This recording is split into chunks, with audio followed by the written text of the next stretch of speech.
બનાસકાંઠામાં ભાજપની કારમી હાર થવાની છે તેમ લાગી રહ્યું છે।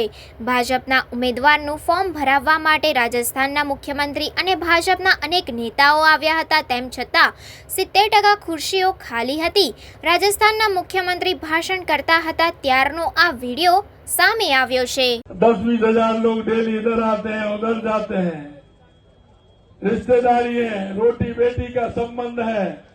मैं आपसे इतना ही कहना चाहता हूं, इतना ही निवेदन करना चाहता हूं मेरे भाई और बहनों, ये जाति पाति का चुनाव नहीं है, जाति पाति का चुनाव नहीं है, ये राष्ट्रवाद का चुनाव है, ये देश का चुनाव है। आपने देखा होगा जिस तरह से यशस्वी प्रधानमंत्री नरेंद्र मोदी जी के नेतृत्व में हमारी वो गुलामी के चिन्ह जो थे उनको